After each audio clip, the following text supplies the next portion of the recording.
오늘 우리에게 주신 하나님의 말씀 사도행전 2장인데요. 성경을 가지고 오신 분들은 성경책을 열어주시고 사도행전 2장 14절로 21절까지 말씀 한 절씩 나누어서 교독하시겠습니다. 제가 먼저 14절 말씀 봉독해 올립니다. 베드로가 11 사도와 함께 서서 소리를 높여 이르되 유대인들과 예루살렘에 사는 모든 사람들아, 이 일을 너희로 알게 할 것이니 내 말에 귀를 기울이라. 내가 제 잠시니 너희 생각과 같이 이 사람들이 취한 것이 아니라 이는 곧 선지자 요엘을 통하여 말씀하신 것이니 일러스되 하나님이 말씀하시기를 말세에 내가 내 영을 모든 육체에 부어주리니 너희의 자녀들은 예언할 것이요 너희의 젊은이들은 환상을 보고 너희의 늙은이들은 꿈을 꾸리라. 그때 내가 내 영을 내 남종과 여종들에게 부어주리니 그들이 예언할 것이요 또 내가 위로 하늘에서는 기사를 아래로 땅에서는 징조를 베풀리니 곧 피와 불과 연기로다. 주의 크고 영화로운 날이 이르기 전에 해가 변하여 어두워지고 달이 변하여 피가 되리라. 누구든지 주의 이름을 부르는 자는 구원을 받으리라 하였느니라. 아멘. 오늘 저희 교회에 귀한 게스트 스피커 한 분을 모시게 되었습니다. 배덕만 목사님이신데요, 담임 목회를 하시면서 신학교에서 교회사를 가르치시는 우리 교수님이십니다. 제가 우리 교수님의 이 교회사 강의를 유튜브 채널을 통해서 오래전에 듣고서 저희 교회 꼭 한번 모셨으면 좋겠다 이렇게 마음의 소원을 가지고 있었습니다. 근데 이제 한국에 계신 분이어서 모시기가 쉽지가 않았는데요, 우연히 작년에 그 코스타 강사로 미주에 오셔서 저희 이웃에 있는 교회에 와서 설교하셨다는 그런 소식을 뒤늦게 접하게 되고 2025년도 코스타 강사로 다시 오시면 저희 교회 꼭 강사로 모셔야 되겠다 해서 연락을 드렸는데 흔쾌히 수락하셔서 이번에 이렇게 모시게 되었습니다. 오늘 나오셔서 종말에 부르는 희망의 노래라는 제목으로 말씀 전해주실 때 큰 은혜 있을 줄로 믿습니다. 앞으로 나오실 때 큰 박수로 환영해 주시면 감사하겠습니다.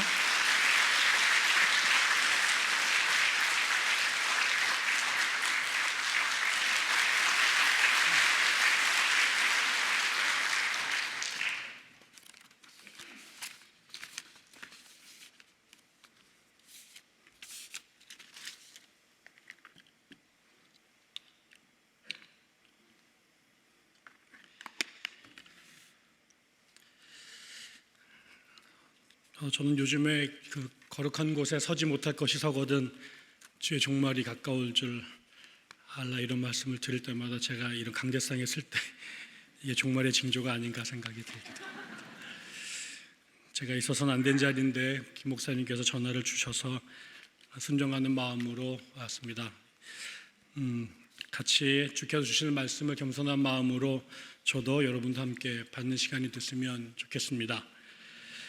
오늘 제목을 종말에 부르는 희망의 노래라고 불렀습니다. 철학자 키에르케고르가 한 유명한 말 중에 이 절망을 디스페어를 죽음에 이르는 병이라고 명명했습니다. 육신이 멀쩡해도 사람이 희망을 잃으면 이미 죽은 것과 다름이 없다, 그런 뜻이겠지요. 그런데 요즘에 한국에서는 희망 고문이라는 말도 유행합니다. 거짓된 희망으로 오히려 더 큰 고통을 주는 그런 행위를 지칭합니다. 현재에도 많은 사람들이 도무지 희망의 씨앗을 발견할 수 없는 그런 절망적 상황과 또 가짜 뉴스에 가까운 희망 고문 사이에서 휘청이며 삽니다. 아니, 인간의 본질, 인류의 역사는 타락한 인간의 절망과 또 십자가의 사랑으로 증명된 하나님의 희망 사이에서 또 인간이 곧 신이다, 호모데우스라고 하는 가짜 희망과 하나님이 인간이 되셨다라는 진정한 희망 사이에서 진자 운동을 해왔습니다. 오늘도 인류에게는 미래가 없다고 하는 온갖 절망적인 루머와 종말적 전망이 우리를 암담하게 또 죽음으로 이끕니다. 동시에 종교와 이념의 이름으로 순진한 신자들에게 무책임한 희망 고문을 가하는 사이비 종교도 있습니다. 이런 막막하고 혼란한 상황에서 우리는 성경이 전하는 진정한 희망에 주목해야 할 것입니다. 오늘 우리가 함께 주목할 또 묵상할 주제이지요. 오늘 함께 읽은 본문의 내용을 잠시 간략하게 살펴보겠습니다. 본문은 예수의 승천과 오순절 성령 강림 사건이 벌어진 직후의 교회 상황을 묘사합니다. 예수를 만난 후 갈릴리 어부들은 자신들의 직업, 가족, 재산, 고향을 포기하고 예수의 제자가 되었습니다. 하지만 3년 후 예수는 무엇 하나 제대로 이루지 못한 것 같은 상황에서 허망하게 세상을 떠나고 말았습니다. 그의 죽음과 함께 그를 따르던 공동체도 힘없이 무너지고 흩어졌습니다. 그의 죽음과 함께 그를 따르던 공동체도 힘이 무너졌고 그들은 목자 잃은 양떼처럼 극단적인 패배와 절망에 빠져버렸습니다. 비록 부활하신 예수께서 승천하시면서 자신을 대신할 보혜사 성령을 보내주겠다고 말씀하셨지만 그때가 언제인지 정확히 말씀을 안 하셨지요. 유대인들의 비난, 로마 군대의 탄압, 이런 것들이 지속되는 상태에서 제자들의 생존 자체가 불안했고 그들의 미래는 더욱 불투명해졌습니다. 그래서 하루하루 지옥 같은 시간이 무의미하게 지나갔습니다. 바로 이런 막막하고 절망적인 상황에서 성령이 그들에게 찾아오셨습니다. 그리고 그들이 각종 방언으로 말하기 시작했고 이것을 목격한 디아스포라 유대인들이 큰 충격과 혼돈에 빠졌지요. 이때 베드로와 다른 사도들이 일어나서 말하기 시작했습니다. 그때 베드로는 현재 그들이 경험하고 또 목격하는 이 놀라운 사건을 이해하기 위해서 요엘서 2장 28절부터 32절을 근거로 말하기 시작했습니다. 우리가 읽었던 본문인데 여러분 한 번만 더 함께 읽었으면 좋겠습니다. 여러분들의 교회와 제가 사용한 성경이 조금 달라서 저는 새 번역을 갖고 왔는데 함께 읽어주시면 좋겠습니다. 같이 읽겠습니다. 이 일은 하나님께서 예언자 요엘을 시켜 말씀하신 대로 된 것입니다. 하나님께서 말씀하셨다. 마지막 날에 나는 내 영을 모든 사람에게 부어주겠다.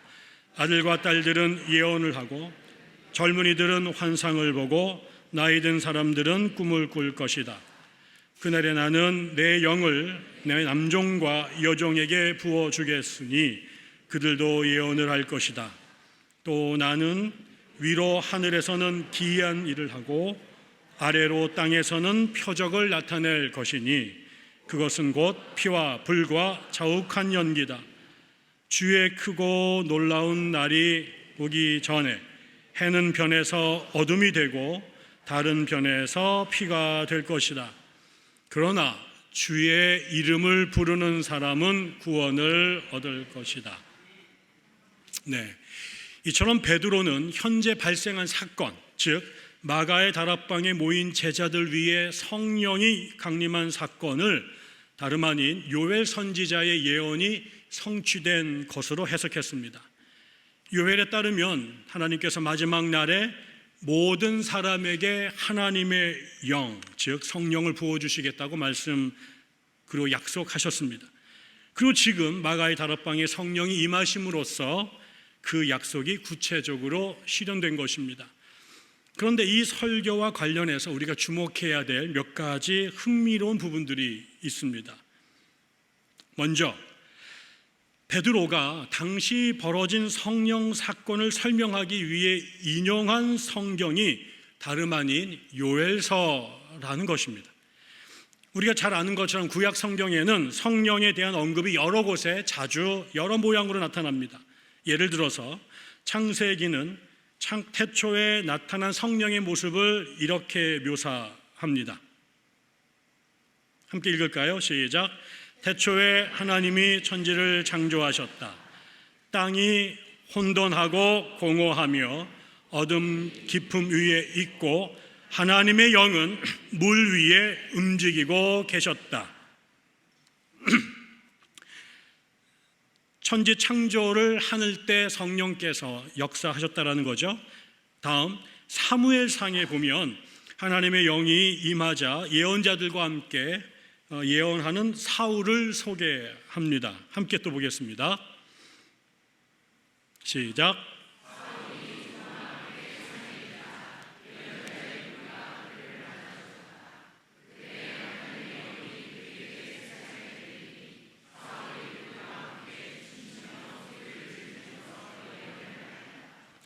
여기서는 하나님의 영이 임했을 때 사울이 예언을 했다라고 말합니다.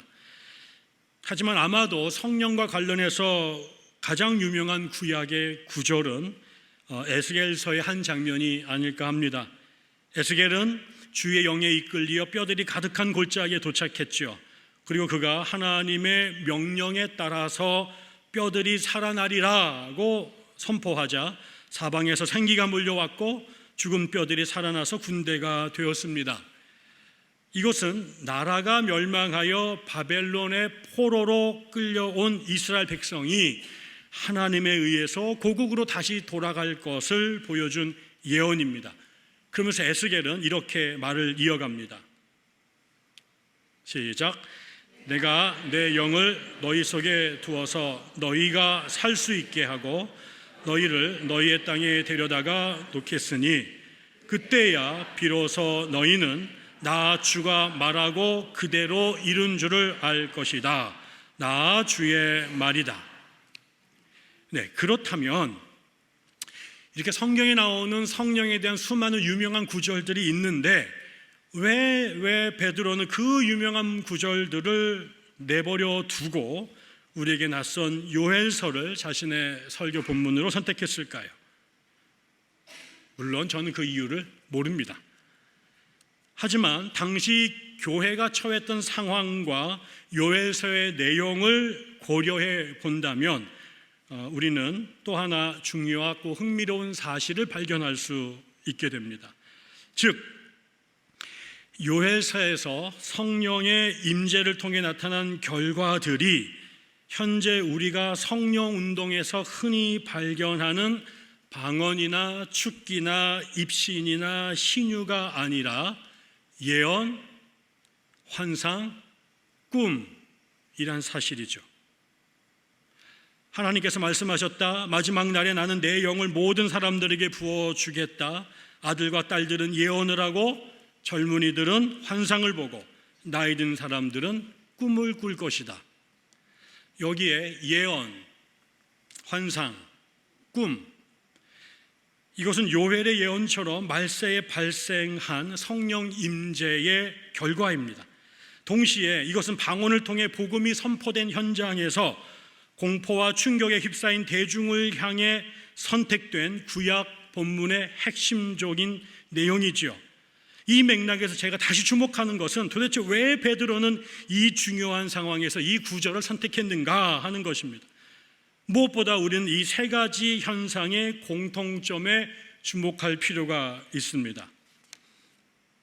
네, 다시 환상, 꿈, 예언, 이 세 가지의 공통점, 이것을 하나로 묶는 카테고리는 무엇일까요? 다양한 해석이 가능하겠지요. 여러분은 어떻게 생각하십니까? 환상과 예언과 꿈을 하나로 묶는 그 공통점은 무엇일까요? 저는 옛날부터 이렇게 질문하는 목사들이 제일 싫었습니다. 지만 답을 알고 있으면서 우리한테 묻고, 많은 해석이 가능하겠지만 제가 주목했던 부분은 바로 future, 미래입니다. 요엘에 따르면 말세의 성령이 만민에게 부어지면 아들과 딸들이 예언을 합니다. 청년들이 환상을 보고 노인들은 꿈을 꿉니다. 이때 예언, 환상, 꿈은 기본적으로 장차 벌어질 일을 지금 경험하는 사건입니다. 예언 자체가 미래에 벌어질 일을 미리 아는 것이지요. 하지만 여기서 말하는 청년의 환상과 노인의 꿈은 단지 황홀경이나 잠든 상태에서 몽롱하게 뭔가를 아는 것이 아닙니다. 단순한 종교적인 가상현실이 아니고요. 이것은 정직하고 냉철한 현실 인식을 바탕으로 새로운 미래를 기대하고 예측하는 것입니다. 결국 예언과 환상, 꿈의 공통된 속성은 하나님 안에 있는 새로운 미래를 말합니다.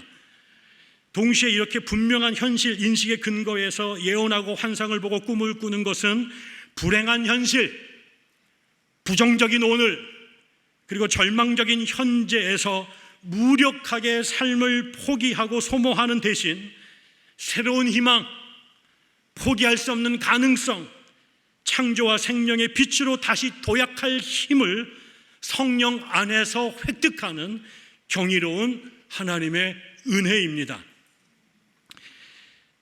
요엘서를 보면 요엘서 3장 28절부터 32절까지의 말씀 안에는 두 가지의 재난을 언급하고 있어요.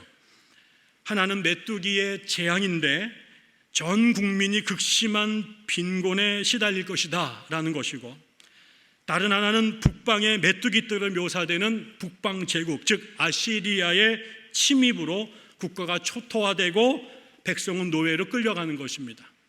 이 두 가지는 전자가 후자의 유비적 비유일서요, 북방의 침략을 메뚜기의 침략으로 그렇게 묘사했을 수도 있고, 실제로는 메뚜기 때의 고통도 있었고 북방 민족의 침략도 있었을 수 있습니다.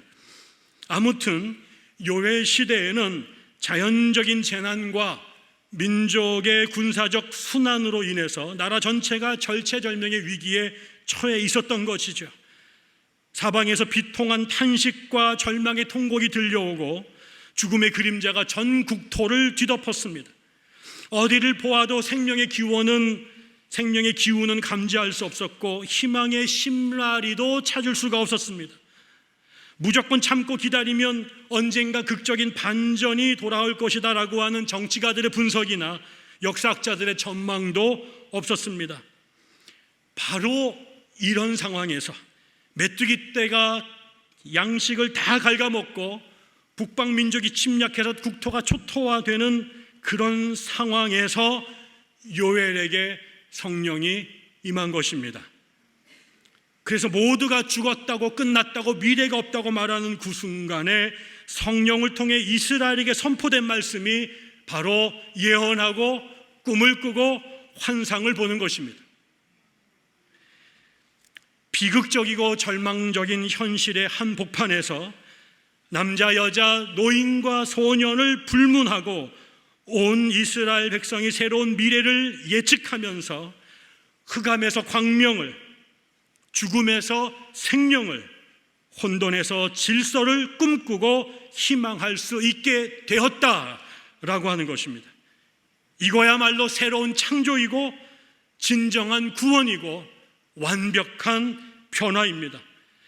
단순한 미래가 아니라 하나님이 창조하시고 구원하시는 미래인 것이고, 재난으로 절망한 이스라엘의 자체 능력만으로는 도무지 재기와 회복이 불가능했지만 하나님이 함께 하시면 그들의 상황은 달라진다라고 하는 것입니다.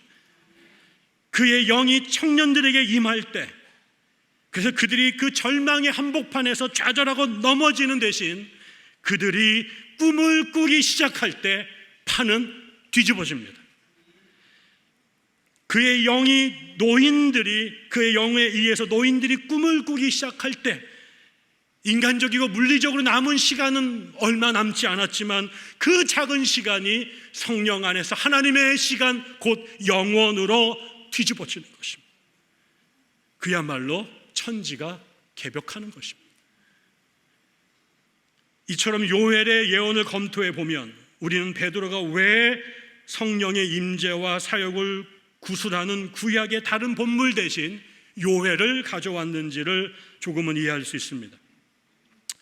요엘의 예언이 갖는 역사적인 목회적 의미를 파악하기 위해서 우리가 그 예언이 행해진 당시의 상황을 살펴보아야 되는 것처럼, 베드로가 요엘의 말씀을 가져와서 이 말씀을 예루살렘에서 선포했을 때 그 이유도 당시 교회가 처한 상황을 살펴볼 때 납득할 수 있습니다. 먼저 갈릴리 어부였던 제자들은 예수를 만나 인생의 새로운 꿈을 꾸기 시작했었지요. 그 꿈을 꾸기 위해서 그들은 직업, 가족, 고향마저 버렸습니다. 당연히 주변 사람들이 온갖 비난과 조롱을 받았겠지요. 종교에 미쳐서 가정마저 내팽개친 광신자들이라고요. 그럼에도 그들이 그럴 수 있었던 것은 하나님 나라에 대한 꿈, 새로운 미래에 대한 소망, 그 안에서 그들은 이런 인간적이고 사람들의 비난과 수모, 현실적인 불편, 고생 이런 것들을 능히 감당할 수 있었습니다. 하지만 예수가 갑자기 죽어버림으로 말미암아 그 모든 것들이 한순간에 물거품이 되고 말았습니다. 마치 화려했던 무대의 조명이 꺼지는 순간 칠흑 같은 어둠과 정막이 밀려오듯이 예수의 죽음 이후에 제자들의 삶은 절대적인 암흑에 휩싸이고 말았습니다. 거대한 인파로 가득 찬 놀이공원에서 순간적으로 엄마를 잃어버린 아이처럼 제자들은 순식간에 공포와 혼돈에 사로잡힌 것입니다. 실망은 절망으로, 절망은 다시 죽음으로 빠르게 추락하면서 말입니다. 그렇다면 예수님의 공동체는 어땠을까요? 지난 3년간 스승 예수께서 이 공동체를 이끌어 주셨습니다. 예수는 제자들에게 필요한 모든 것을 제공하셨습니다. 그들에게 율법과 선지자들의 말씀을 가르치셨습니다. 한 번도 들어보지 못한 놀랍고 새롭고 권위 있는 경이로운 말씀이었습니다. 예수는 당시 지배 권력과 종교 세력의 부패와 타락을 통렬하게 비판하며 하나님 나라의 도래를 담대히 선포하셨습니다. 그런 가르침과 활동에 대해서 사두개인, 바리새인, 서기관들이 달려와서 논쟁하며 시비를 걸었지만 그때마다 예수는 경이로운 지혜와 촌철살인의 언어로 그들을 무참하고 부끄럽게 만드셨습니다. 허기질 때, 제자들이 허기질 때 예수께서는 오병이의 기적으로 그들을 먹이셨고, 바다 위에서 폭풍을 만나 그들이 죽게 되었을 때는 예수께서 물 위를 달려와 그들을 구하셨고, 그들이 병에 걸려 고통당할 때는 죽음의 문턱에서 심지어 죽은 그들을 무덤 속에서 꺼내셨습니다. 그래서 돈과 집이 없고 안정된 직업과 삶도 포기했지만 심지어 식민지 백성이라고 하는 그들의 정치적인 올무조차 여전히 그대로 남아 있었지만 제자들은 타락하고 부패한 세상 한복판에서 하나님의 나라의 도래를 앙망했고 때때로 그들 가운데 그 나라가 임재한 것을 체험할 수 있었습니다. 하지만 세상의 모든 악한 세력이 결탁하여 예수에게 달려들어 저항하기 시작했습니다. 그런데 더 놀라운 것은 그런 상황에서 예수는 아무런 공격도 어떠한 변명도 하지 않고 십자가에서 허망하게 죽어버렸습니다. 그 결과 예수의 공동체는 불법단체가 되었고요, 제자들은 자기 목숨을 살리기 위해서 사방으로 흩어져 돌아갔습니다. 그야말로 예수 공동체는 완전히 망했습니다. 다 끝났습니다. 당연히 사람들은 예수 운동이 실패했다고 생각했겠지요. 예수 때문에 자신들의 기득권이 위협받을까 봐 두려웠던 유대 종교 지도자들, 예수 때문에 정치적 반란이 일어날까 봐 노심초사했던 빌라도 총독과 로마 군대, 그리고 예수의 처형을 강력하게 요청했던 이스라엘 군중은 이제 예수의 죽음으로 모든 상황이 종료되고 모든 소동이 끝났고, 그래서 이제는 다리 쭉 뻗고 잘 수 있게 되었다고 마음을 놓았겠지요. 반면 같은 시간 지도자를 잃고 흩어진 제자들은 극단적인 좌절 속에 넋이 나갔을 것입니다. 다 틀렸다고, 다 잃었다고, 완전히 망했다고, 그래서 모든 것이 끝났다고 결론을 내리면서 말입니다. 그런데 바로 그 순간에, 모든 것이 끝났다고 말하는 그 순간에, 교회가 해체됐다고 말한 순간에 대반전이 일어난 것입니다. 다 끝났다고, 다 죽었다고 모두가 생각했던 바로 그 순간에, 그래서 모두가 예수 공동체를 향해 사망 선고를 내렸던 바로 그 순간에 그 공동체 안에 새로운 시간, 새로운 시작, 새로운 미래가 창조된 것입니다. 모든 것이 허망한 과거로 잊힐 것만 같았던 완전한 죽음의 순간에 하나님의 영에 의해 제자들 안에, 그리고 제자들을 통해 새 생명을 품은 새로운 미래가 시작되었습니다. 이처럼 세상이 예수 공동체의 사망을 선고한 그날, 장차 교회사에서 교회의 탄생, 교회사의 시작으로 기억되는 대역전이 시작된 것입니다. 사람은 끝났다고 말하는 순간에 하나님은 시작했다고 말씀하셨고, 세상은 죽었다고 말하는 순간에 하나님은 살아났다고 말한 것입니다. 이것이 하나님의 위대한 창조이고 하나님의 거룩한 역전입니다.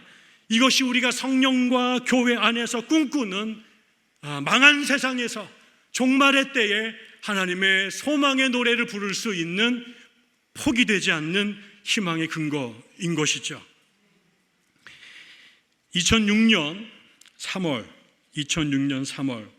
저는 대전 복음신학대학원 대학교, 지금 건신대학원 대학교라고 하는 곳에서 교회사 교수로 가르치고 있었는데, 채 1년이 지나지 않은 2007년 11월에 저는 주사랑 성결교회를 담임 목사로 부임하게 되었습니다. 그때부터 저는 학교와 그 다음에 교회를 병행하는 복잡하고 기구한 인생이 시작되었습니다. 말이 일의 담임 목사이지 상가 치하의 시커먼 작은 공간에 신자들이 모두 떠난 텅 빈 교회에 저의 5 식구가 다시 문을 열고 교회를 시작했습니다. 가난하고 초라한 시간이 한없이 지루하게 지속되었습니다. 그럼에도 불구하고 그 시절에 함께 신앙생활을 했던 귀한 청년 한 명이 있었습니다. 청년 집사, 정집사. 매우 총명하고 성실했고요, 인정이 참 많은 사람이었습니다. 신학적인 고민도 진지했고 신앙이 뜨거워서 새벽 기도를 포함한 모든 모임에 홀로 참석을 했어요. 경제적인 형편이 그도 어려웠는데 최선을 다해서 헌금도 드렸고요, 전도도 여러 명 했습니다. 교회 홈페이지, 예배당 음향시설, 그 다음에 교회 작은 도서관도 그가 관리했고요, 몇 명 되지 않은 주일학교도 그가 맡아서 운영을 했어요. 정말 착하고 충성된 하나님의 사람, 이런 사람이 있으면 목회해 볼 만하겠다 싶었습니다. 덕택에 쉽지 않았지만 저는 즐겁게 하루하루 목회할 수 있었습니다. 그러던 어느 날 저와 그 청년 사이에 처음으로 의견 충돌이 있었어요. 그때부터 청년이 태도가, 말투가, 관계가 어려워지더니 1년 후에 소리 소문 없이 사라졌습니다. 그가 떠나자 그동안 그와 가까웠던 교우들, 그가 전도했던 사람들도 한 명씩 교회를 떠나기 시작했죠.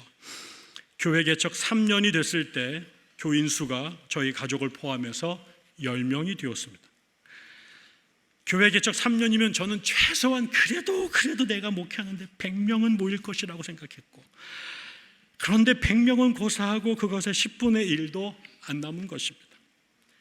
자존심이 상하고 기운이 빠졌습니다. 그래도 저는 아무 일도 없었다는 듯이 그렇게 교회를 계속 다녔습니다. 얼마 지나지 않아서 성탄절이 다가왔는데 그 전날 저는 카페에서 이제 성탄절 설교를 준비하게 되었습니다.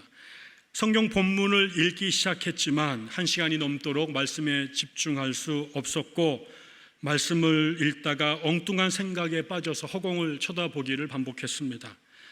눈으로는 성경을 읽고 있었지만 머릿속에서는 온통 교회를 떠난 그 정집사와 나간 교우들 생각뿐이었습니다. 마침내 저는 머리를 세차게 흔들며 정신을 가다듬었습니다. 헐, 너희들이 떠났다고 내가 눈 하나 깜짝할 줄 아냐? 웃기지 마라. 이 정도로 흔들릴 애가 아니다. 우리 교회는 끄떡없다. 저는 마음을 가다듬고 서둘러 설교 준비를 마무리했습니다. 다시 몇 주가 지났습니다. 또 토요일 저녁이 돼서 식사를 마치고 주일 설교를 준비하기 시작했습니다. 근데 얼마 지나지 않아서 제 안에 분노가 치밀어 오르기 시작했습니다. 교회를 떠난 사람들의 얼굴이 하나씩 떠오르면서 그들에 대한 서운함과 분노가 뒤범벅이 되어 가슴에 요동쳤습니다. 우리의 사랑이 그것밖에 안 됐나? 잠시 후에 저 자신이 한없이 초라하고 혐오스러웠습니다. 혼자 기고만장해서 잘난 척 그렇게 하고 다니더니 이게 뭐란 말인가? 목회 3년 만에 초라한 지하 예배당에 교인 10명이라니 이 한심한 인간아, 목회 때려쳐라. 이번에는 하나님을 향한 원망과 분노가 터져 나오기 시작했습니다. 하나님, 어떻게 저한테 이러실 수가 있으십니까? 왜 신학교에서 멀쩡히 잘 가르치고 있는 사람을 흔들어 교회를 개척하게 하시더니 겨우 이 꼴을 보시려고 그런 것입니까? 나름 바쁜 와중에도 목회하겠다고 그 난리를 몸부림을 쳤는데 초고속 성장은 고사하고 이 초라한 현실이 뭡니까? 하나님 너무하십니다. 제가 도대체 무슨 잘못을 했습니까? 하나님, 정말 나한테 이러시면 안 됩니다. 하나님에 대한 원망과 감정이 폭발해서 저는 읽던 성경을 벽에다가 집어 던졌어요. 그리고 죄 없는 제 아내를 향해서 악을 쓰면서 말했어요. 나 목회하래. 내일 교회 가서 사표 내고 그만둘 거야. 인생 꼬였어. 그리고 방으로 들어가 이불을 뒤집어 쓰고 잠을 청했습니다. 저는 하나님이 신령한 은혜를 주셨는데 어떤 상황에서도 머리를 두면 5분 안에 잠자는 사람인데 그날은 아무리 잠을 청해도 잠을 이룰 수가 없었습니다. 가슴에는 끊임없이 분노와 원망이, 좌절감이 저를 정말 미치게 만들었습니다. 그렇게 밤을 꼬박 세우고 저는 천근 같은 몸, 회로가 마비된 듯한 머리를 일으켜 세우고 성경책을 들고 집 밖으로 나왔습니다. 너무 화가 나서 설교 준비를 안 하고 자버렸잖아요. 아무리 목회를 그만두더라도 이런 거 전혀 모른 채 오늘 예배당에 올 성도들에게 마지막 설교는 어떻게든 해야 되니까 저는 성경을 들고 제가 사는 아파트 주위를 돌기 시작했습니다. 소위 말하는 여리고 작전인데요. 전에도 도무지 설교 준비가 안 되면 이렇게 성경 들고 하나님께서 좀 도와달라고 아파트를 돌았는데요. 근데 그날이 1월 초였습니다. 무지무지 추웠습니다. 7바퀴를 돌아야 되는데 2바퀴쯤 돌았을 때 너무 추워서 못 돌겠더라고요. 춥다는 생각만 드니까 마음에 말씀에 집중할 수가 없어서 계속 도는 것이 쓸데없다는 생각이 들었습니다. 마침 그때 저희 아파트 건너편에 있는 스타벅스에 불이 딱 들어오는 게 보였어요. 저는 달려가서 그 알바생에게 뜨겁고 진한 아메리카노 한 잔을 달라고 요청하고 마음이 혼란스럽고 머리는 너무 무거운 상태에서 커피를 마시면서 성경을 뒤적이기 시작했습니다. 당연히 성경이 눈에 들어올 리가 없었지요. 한참을 그렇게 생각 없이 성경을 넘기다가 문득 한 문장이 제 눈에 꽂혔습니다. 정 집사가 교회를 나갔으나. 저는 깜짝 놀라서 눈을 비비고 성경을 다시 봤는데 이렇게 되어 있었습니다. 나의 종 모세가 죽었으니. 이거를 정 집사가 나갔다고 읽은 겁니다. 잘못 읽은 거죠. 그래서 저는 이제 호기심이 생겨서 그 본문을 읽어내가기 시작했습니다. 한번 볼까요? 다 같이 읽어주시면 좋겠습니다. 시작. 종 모세가 죽었으니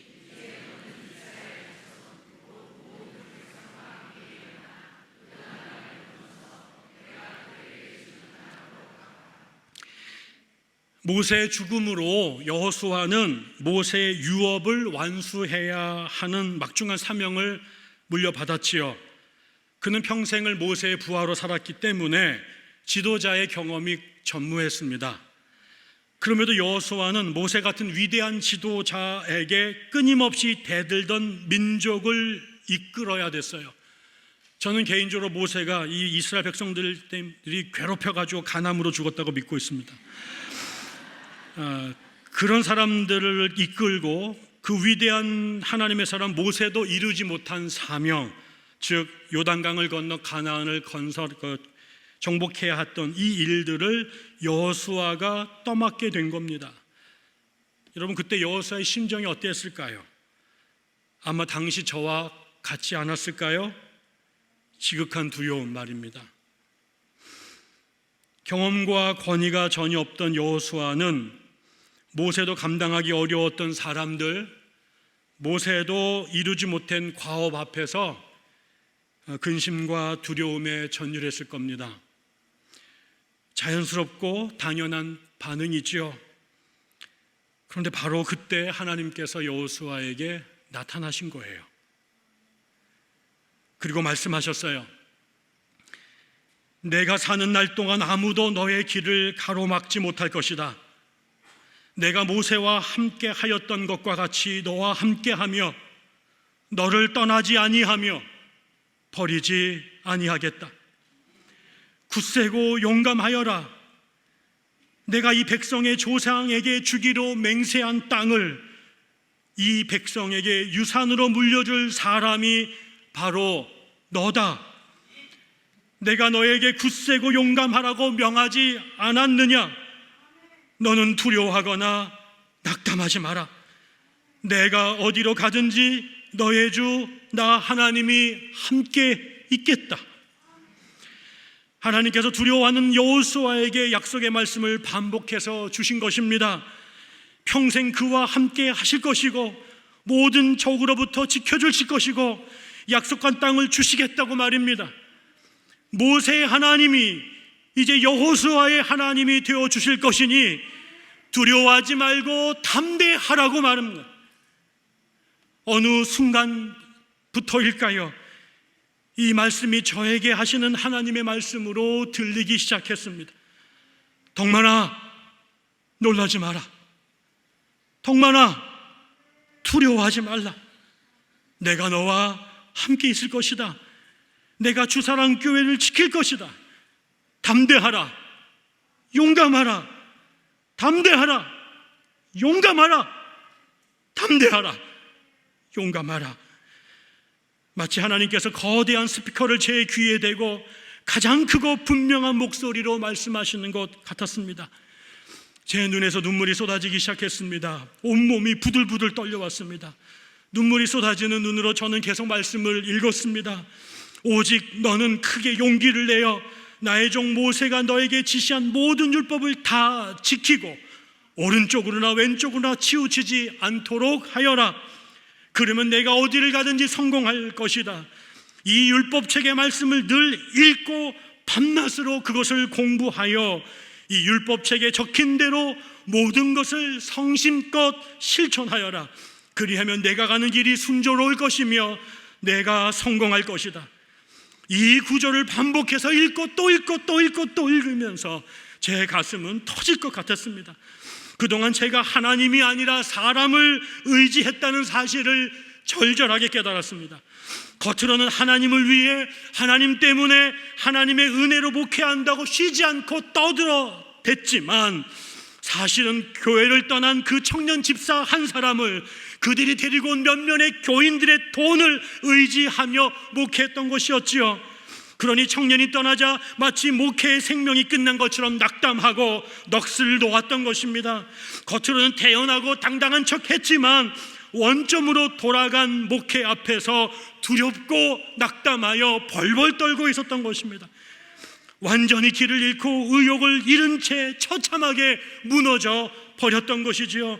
그야말로 키에르케고르가 말하는 죽음에 이르는 병에 완벽하게 감염된 것이었습니다. 하지만 하나님께서 망연자실한 여호수아를 찾아가셨듯이 그날 아침 스타벅스에서 절망하는 저를 찾아오셔서 성령의 말씀의 축비로 저의 잠든 영혼을 두들겨 깨우셨습니다. 주상교회의 목회의 주체가 목사인 나나 떠나간 교인들이나 나의 학벌이나 학위나 말빨이 아니라 교인들의 몇 푼의 헌금이 아니라 성령 하나님이심을 깨닫게 하신 것입니다. 이 교회의 운명도 저의 학벌이나 교인들의 수와 헌금에 달린 것이 아니라 오직 하나님이 우리와 함께 하시느냐 그렇지 않느냐에 따라 결정되는 것임을 알게 하셨고, 동시에 이 어려운 현실에서 내가 해야 될 일은 떠나간 사람들의 망령을 붙잡고 우울증과 조울증에 걸리는 것이 아니라, 비록 겨자씨만도 못한 연약한 믿음이지만 하나님의 말씀을 붙잡고 질질 끌려서라도 그분에게 순종하며 그분의 뒤에 서는 것임을 알려주셨습니다. 저는 이 말씀에 사로잡혀서 한참 동안 그날 아침 스타벅스에서 울었습니다. 얼굴은 눈물과 콧물로 범벅이 되었고 입에서는 주님 감사합니다, 이제부터 오직 주님만 바라보겠습니다, 남은 교우들과 처음부터 다시 시작하겠습니다, 그리고 다시는 제 입에서 그만두겠다는 말을, 목회를 그만두겠다는 말을 하지 않겠습니다 라고 기도를 올렸습니다. 그 시간 스타벅스 매장 안에 저와 함께 있으면서 이 광경을 모조리 기겁하며 지켜보던 알바생 자매가 얼마나 놀랐을까요? 그 여인을 만날 수는 없지만 이 모든 사건의 유일한 현장 목격자입니다. 아무튼 저는 목회를 포기할 수밖에 없는 절체절명의 위기 상황에서 여호수아의 말씀을 통해 주님의 임재를 너무나 분명하게 경험했고 다시 목회할 힘을 얻었습니다. 인간적인 차원에서 모든 희망을 잃고 절망의 나락으로 추락했던 바로 그 순간에 하나님은 태초의 흑암을 빛으로, 혼돈을 질서로, 죽음을 생명으로 역전시키셨던 것처럼 저와 연약한 주사랑교회를 다시 살리셨습니다. 그 저는 5년간 주사랑교회를 섬겼고 이후 서울로 올라와서 기독연구원 니에미아에서 가르치며 백향나무를 개척해서 9년째 목회를 병행하고 있습니다. 주사랑교회는 저와 함께 그 교회를 섬겼던 저의 후배 전도사님이 그 교회를 맡아 지금까지 건강하게 교회를 지키고 계십니다. 말씀을 맺겠습니다. 오늘도 온갖 이유와 상황 속에서 절망의 한숨과 눈물로 힘겨운 시간을 보내고 계신 성도들이 혹시라도 여기에 계시다면 저에게 찾아오셨던 그 성령이 여러분에게도 강력히 임하셔서 이 절망의 순간에 미래를 향해 예언하고 꿈을 꾸고 환상을 보게 되시길 주의 이름으로 축원합니다. 그래서 세상과 인간의 관점에서는 다 끝났다라고 포기한 그 종말의 순간, 우리는 성령의 역사와 생명의 말씀 그리고 우리의 믿음으로 새로운 희망의 노래를 다시 부를 수 있게 되기를 주의 이름으로 간절히 축원합니다.